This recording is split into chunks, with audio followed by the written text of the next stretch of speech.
I had never been inside a hotel like that before. The lobby was a study in marble and light, broad columns, chandeliers that caught the air, and floors polished until they mirrored your shoes. I felt out of place in my old brown dress and worn shoes, but Michael took my arm with a confidence I hadn't seen in years. 2 weeks earlier he'd called in a voice that sounded almost cautious, the way he sounded when he was a small boy asking permission. "Mom," he said, "Danielle and I want to do something for you. A weekend getaway, your own suite, spa dinners. It's a thank you for everything." I remember clutching the phone like it was a lifeline. I'd worked for decades cleaning other people's homes, scrubbing floors until my hands ached, so he could get an education and a chance. The idea that he wanted to give me something felt like the world had tilted toward me for once. When he explained, he sounded proud, and that pride lodged in my chest like a small warm stone. On Friday morning their car arrived, a sleek black sedan. Danielle stepped out wearing a champagne-colored dress. She seemed as if she stepped out of a magazine. Michael looked polished, the way men look when they've earned the sort of life we always hoped he would. He smiled and told me to relax, that this was for me. They said they'd meet me downstairs before checkout. I believed them. The hotel itself was dazzling. The scent of jasmine floated through the air. Staff moved with quiet efficiency. The suite Michael had arranged was enormous. A bed that swallowed you in white sheets, windows that opened onto a garden, a cream sofa large enough for guests. The bathroom was tiled in pearl-like tiles and stacked with towels soft enough to make me swallow back an ache I'd carried for decades. The weekend felt like stepping into someone else's life. Meals were full of fruits and dishes I'd never seen, and I found myself smiling through a kind of stunned gratitude. For 2 days I didn't think about bills, about the ache in my knees, or about how far my paycheck stretched. For the first time in a long while I let myself enjoy being briefly treated like someone who mattered. On Saturday night we dined on the terrace with the city lights spread beneath us. Michael raised his glass. "To you, Mom," he said. "For everything." I cried then because the words should have been said sooner and because they sounded, at last, heartfelt. Sunday morning, I packed my small suitcase and went downstairs at 11, like we had planned. I expected them to join me, as they had promised. Instead, Michael and Danielle were already talking to the receptionist when I arrived. Michael hugged me tight and with a voice that felt almost casual said, "Thanks for the stay, Mom. It was unforgettable." Then he put a folder in my hands. I looked down. A printout, the checkout statement. The total, $11,000. My breath lodged in my throat. I earn $800 a month cleaning. $11,000 was more than a year's wages for me. The receptionist looked at me with polite concern. "Ma'am, will you be paying by card or cash?" she asked. Michael had arranged things so the bill would arrive in my hands at checkout, not quietly settled at the desk. I should have imagined the possibility, but I didn't. When I leafed through the itemized charges, I saw private dining, multiple spa sessions, a bottle of wine, late checkout fees, and a number of private services listed. The extras added up fast. It explained some of the price, though not all of the shock. He didn't stay. Michael and Danielle walked away as if they had somewhere to be, as if nothing abnormal had happened. Their hands were empty of worry, mine shook. My legs felt weak. Heat rose to my face. The lobby around me continued its ordinary hum, a family dragging a suitcase, a businessman on his phone, while my life in that moment seemed to fall to pieces. Then I heard footsteps, slow and steady, from behind the counter. An elderly woman stepped forward. She moved like someone who had worked there for longer than anyone else. Her hair was white and pinned up, her voice soft but firm. She looked straight at me and said, "Are you Robert Harrison's daughter?" Her words cut through the embarrassment and confusion. When she reached into her pocket and produced a yellowed envelope with my name on it, something inside me shifted. I opened it with trembling hands. What I found inside would change everything. Because that envelope wasn't just paper, it carried a key, a letter, and the beginning of a truth I never imagined I'd have to face. My hands shook as I held the hotel bill. $11,000. I earn barely $800 a month cleaning houses, even a year's labor wouldn't cover it. Heat rose to my cheeks, and for a moment, I felt my knees buckle. The receptionist, polite and professional, asked, "Ma'am, will you be paying by card or cash?" Her tone was sympathetic, but I could sense the faint edge of pity. It stung more than the number in front of me. I opened my mouth, but only a strangled breath escaped. Around me, the lobby hummed with ordinary life. Children dragging their luggage, a businessman talking on his phone, a family laughing near the fountain, oblivious to the storm inside me. Before I could decide what to do, I heard slow, deliberate footsteps behind me. I turned, and there she was. An elderly woman stepped from behind the counter, her posture straight despite her age. Her hair was pinned into a neat bun, and her eyes, warm honeygold, held a familiarity that made my chest tighten. You must be Robert Harrison's daughter," she said, her voice soft but firm. I blinked. "How do you?" "I recognized you the moment you entered the lobby," she said carefully, as if choosing each word. "I have waited for this day for a very long time." Her explanation made more sense now. She hadn't approached earlier because she wanted to ensure the moment was right, that I would be alone, unhurried, and ready to receive what my father left behind. "I worked for your father for 33 years, she continued. "From when I was 20 until he passed. He asked me to deliver something to you when the time came, something you would need, but not expect." Her hand emerged from her coat pocket, holding a yellowed envelope with my name written across it. The paper trembled slightly under her fingers. I stared, uncertain. My breath caught. "He said you would find yourself here, lost alone," she whispered. "And when that day arrived, I was to give you this." My chest tightened. The envelope seemed heavier than its weight, as if it carried not just paper, but decades of secrets. I can't accept this," I murmured. "You don't even know me." "I know enough," she said quietly. "Your father saved me once, in ways you cannot imagine. This," she gestured to the envelope and the bill, "is nothing compared to what I owe him." Her calm certainty steadied me in a way I hadn't anticipated. The weekend, the lavish suite, the unexpected charges, all of it faded for a moment as I focused on the envelope in her hand. I lifted it carefully, my fingers trembling less now. Inside, I found a folded letter and a small brass key tied with a faded red string. The key looked older than the envelope itself, its surface scratched and worn as if it had waited decades to be used. Emma, the elderly woman, smiled faintly, as if sharing a secret with the universe. "Your father never explained why he left it here. Only that one day you would come."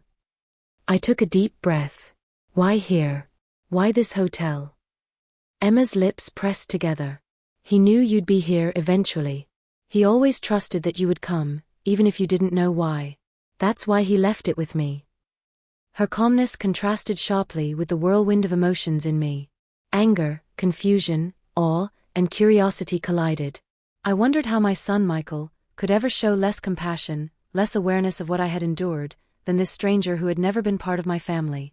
Yet the envelope, the key, and her presence suggested something far larger than resentment or grief. They suggested a path, one my father had carefully prepared, waiting for me to follow. I unfolded the letter slowly, my eyes scanning the delicate handwriting. Every word seemed to carry weight beyond its ink. A warning. A guide. A promise. My father had left behind not just memories, but instructions, responsibilities, and secrets meant to reshape my life. The envelope was no longer just paper. It was a bridge, connecting me to truths I had never imagined, and to a family I had yet to meet. And when I read the final line of my father's letter, I realized that the life I thought I knew was only the surface. Beneath it lay a world he had built in silence, waiting for me to discover. With a shaky breath, I broke the seal on the envelope. The paper felt fragile, almost brittle between my fingers. I was standing in a quiet corner of the lobby, though technically Emma had stepped away from her usual station only after handing over the envelope. A junior clerk had taken over at the counter for a few minutes, a small but necessary detail so the story remained believable, allowing Emma to guide me through what my father had left. Inside the envelope, I found a folded letter and a small brass key tied with a faded red string. The key looked older than the paper itself, its edges worn as though it had waited decades for this precise moment. So I unfolded the brittle paper and began, I murmured to myself, careful to steady my racing heart. The handwriting was familiar, my father's, though it carried a weight of precision and care that was unexpected from the man I remembered. His words were both distant and strangely intimate, revealing a hidden side I had never seen. "My dearest Sandra, if you are reading this, then the moment I feared, and yet hoped for, has come.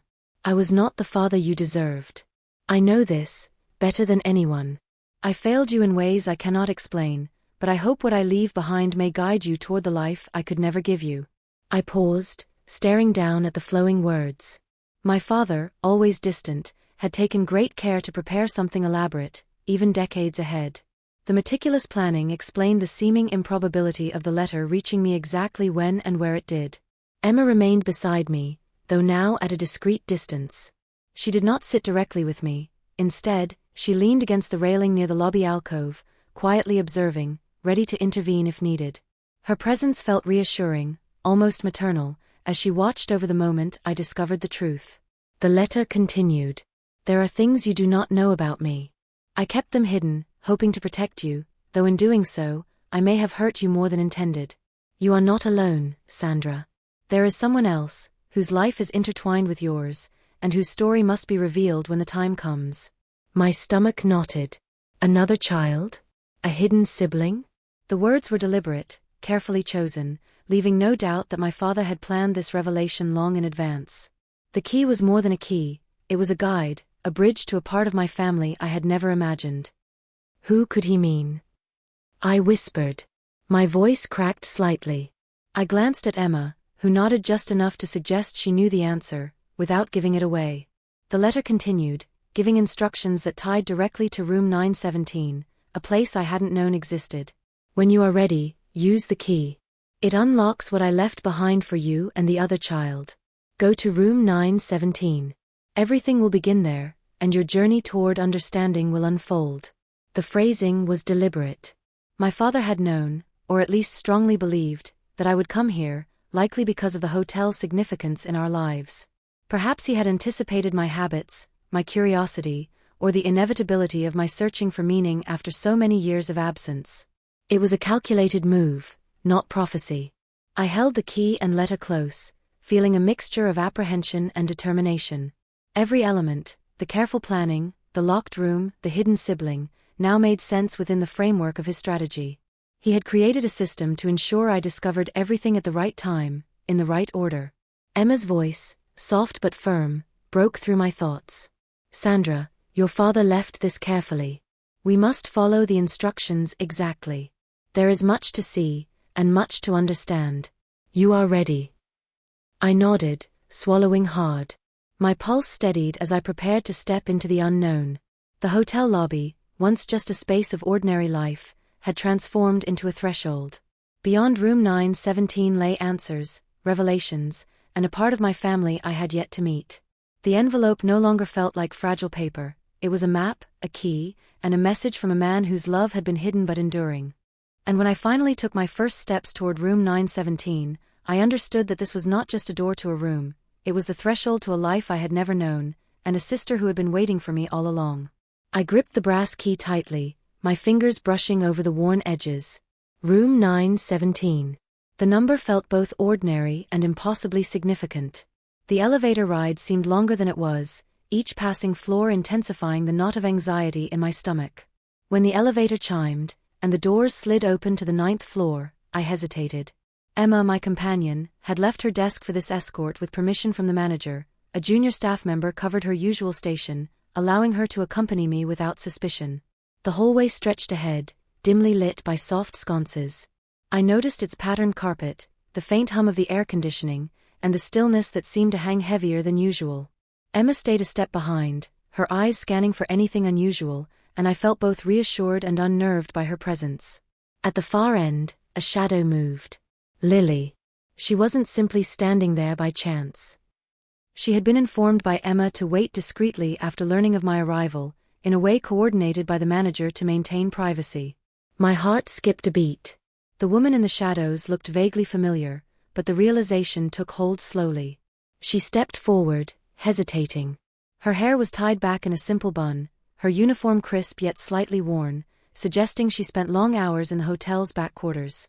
Her eyes were almond-shaped, deep-set, and carried a quiet, cautious intensity. I couldn't move at first. Disbelief, shock, and an overwhelming sense of curiosity collided inside me. "You came," she said softly, her voice trembling. She swallowed once before continuing, her hands clasped nervously. "Yves. I've seen you before. Not in person exactly, in old photographs your father kept. He used to look at them and sigh. I nodded slowly, trying to process her presence. You grew up here? My voice was barely audible. Lily glanced down, hesitant. I was kept in the staff quarters. Not official, not visible to guests. Just protected. Her words were halting, unsure, as though she was speaking for the first time in decades. Your father, he wanted me hidden, but he wanted us to meet eventually. Emma added quietly, he wasn't a free man. Obligations, debts, things you wouldn't understand. He arranged for her to stay here until you arrived. I shivered, my mind struggling to connect the dots. The hotel, the room, the letter, the key, it all made a strange kind of sense now. My father's meticulous planning explained the improbable timing. I took a hesitant step forward. Why didn't you approach me before? Lily's eyes flickered, uncertain. I was afraid. Afraid you'd reject me. Afraid of what I'd see in your face. My voice cracked. I never knew. How could he keep this from me? He tried to protect both of us, Emma said gently. You're ready now, and it's time you saw the room. I swallowed hard, trying to steady myself as the moment settled in. The hallway felt longer now, quieter, as if the building itself waited with us. I was trembling, but this time the sensation was mixed with a determination I hadn't felt before. We approached room 917. The golden numbers gleamed softly against the dark wood. The key fit perfectly, turning with a satisfying click. My pulse raced, and my gaze shifted to Lily, whose hands were slightly trembling. She exhaled audibly, bracing herself as if she were stepping into her own past. I opened the door slowly. The room was as my father had described, shelves lined with binders, boxes, and photographs, a desk with papers neatly stacked. It smelled faintly of cedar and old books. The space felt intimate, as if frozen in time, waiting for me. Lily stepped cautiously inside, her eyes scanning the room, still unsure of how to act. I never imagined I'd see this, like this, she whispered, her voice catching. I looked at her, realizing that despite decades of separation, our connection was immediate, fragile, and real. The room wasn't just a space, it was a bridge between the past, the secrets we had yet to uncover, and the family I had never known. And as I stepped fully into room 917, I realized that everything my father had hidden, my key, the letters, Lily herself, was only the beginning of the story he had prepared for us. The key fit into the lock with a satisfying click. I paused, drawing a shaky breath, and then slowly, I turned the handle. The door swung open to reveal room 917. The room smelled faintly of cedar, mixed with the faint tang of old paper.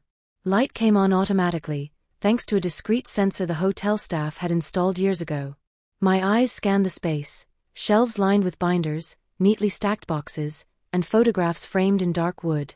Nothing looked dusty or neglected. It was as if my father had arranged for someone to maintain it in secret, ensuring it would feel preserved when I arrived. Emma, my guide through all of this, gestured subtly toward the desk. Your father entrusted this to me, she said quietly. I've kept everything in order. I've never touched anything except to clean or to make sure it was ready for you. That explained her familiarity, the drawers, the envelopes, the precise placement of every object. She had been a custodian, not a casual visitor. I opened the door slowly. The room was as my father had described, shelves lined with binders, boxes, and photographs, a desk with papers neatly stacked. It smelled faintly of cedar and old books.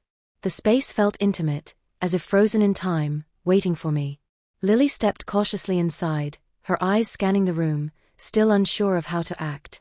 I never imagined I'd see this, like this, she whispered, her voice catching. I looked at her, realizing that despite decades of separation, our connection was immediate, fragile, and real. The room wasn't just a space, it was a bridge between the past, the secrets we had yet to uncover, and the family I had never known. And as I stepped fully into room 917, I realized that everything my father had hidden, my key, the letters, Lily herself, was only the beginning of the story he had prepared for us. The key fit into the lock with a satisfying click. I paused, drawing a shaky breath, and then slowly, I turned the handle. The door swung open to reveal room 917. The room smelled faintly of cedar, mixed with the faint tang of old paper. Light came on automatically, thanks to a discreet sensor the hotel staff had installed years ago. My eyes scanned the space, shelves lined with binders, neatly stacked boxes, and photographs framed in dark wood. Nothing looked dusty or neglected. It was as if my father had arranged for someone to maintain it in secret, ensuring it would feel preserved when I arrived.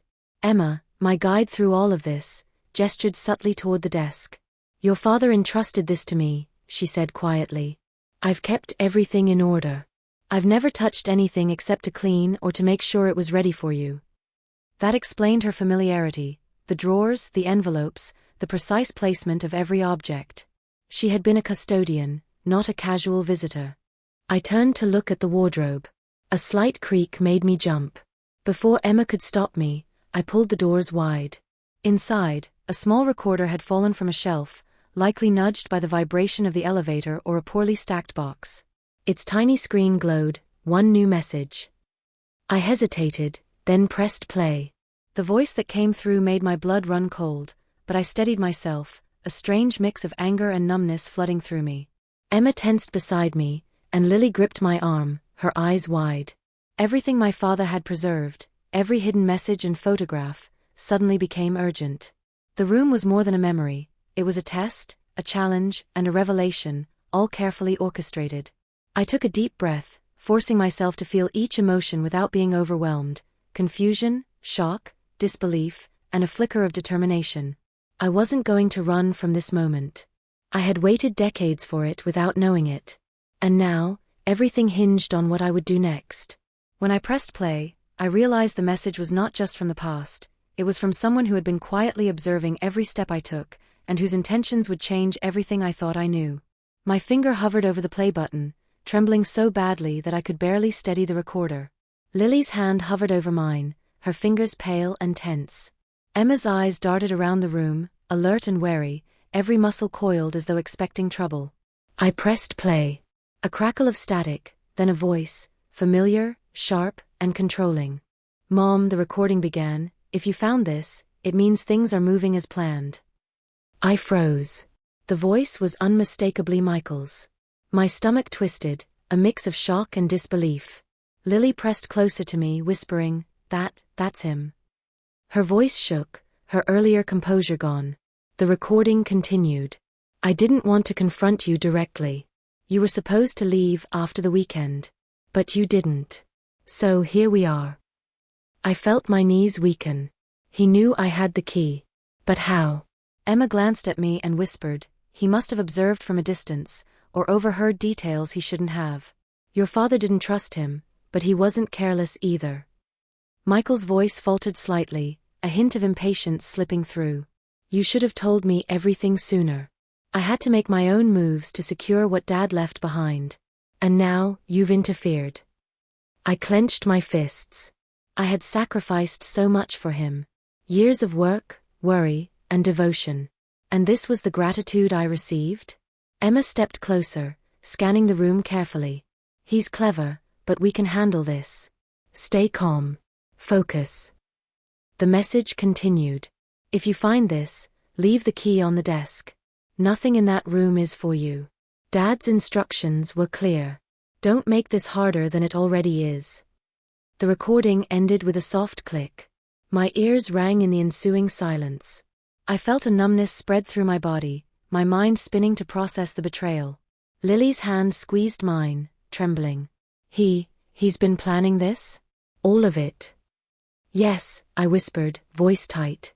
"Every bit of it. The weekend, the rooms, the envelopes, all a setup."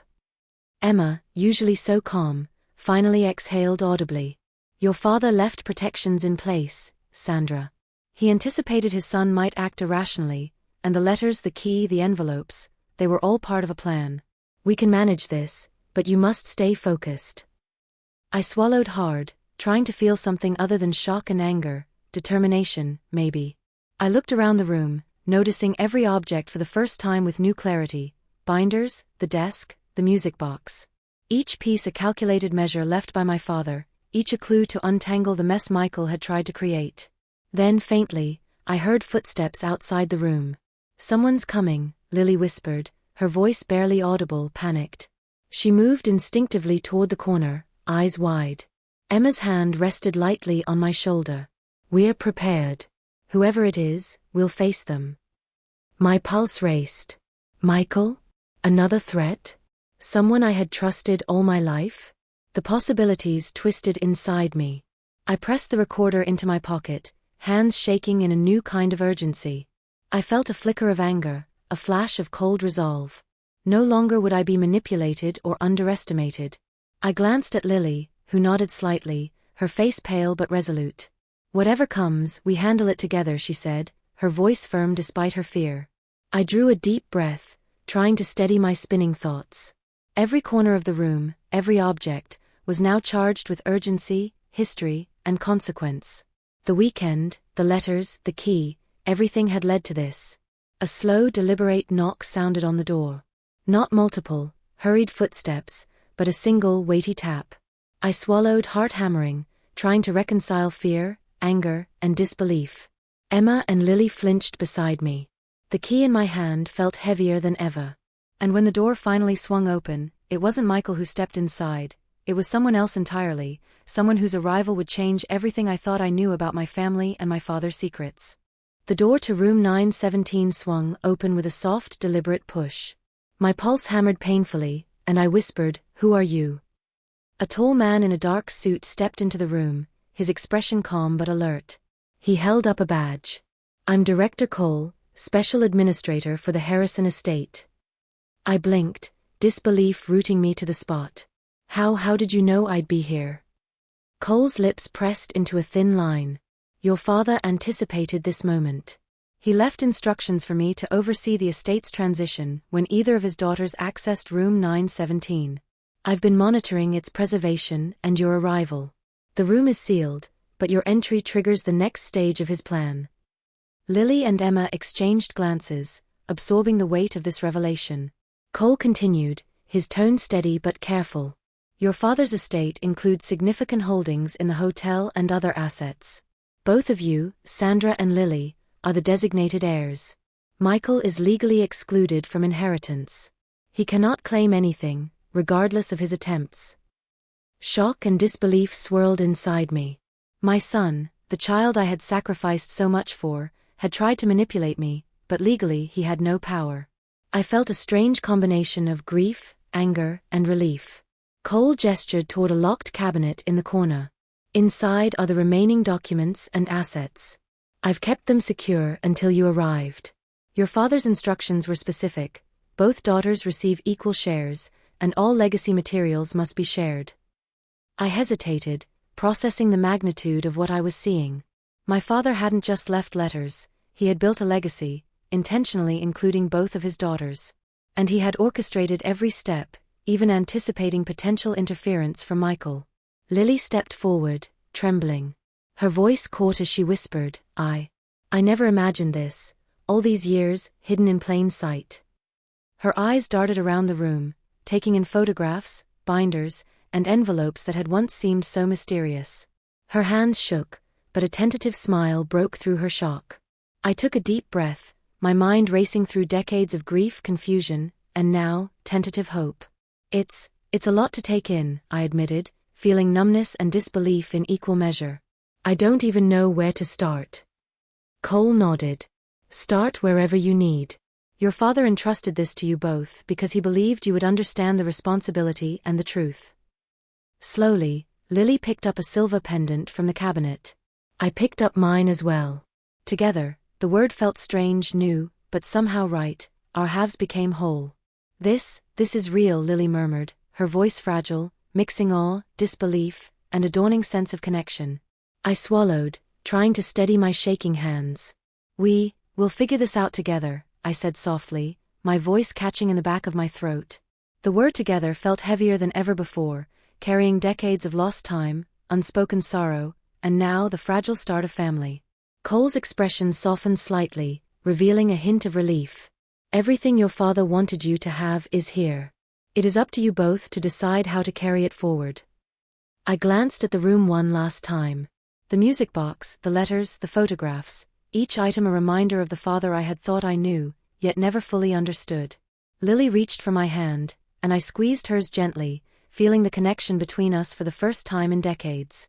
That was the day I lost everything I thought I knew, and found the family I never had.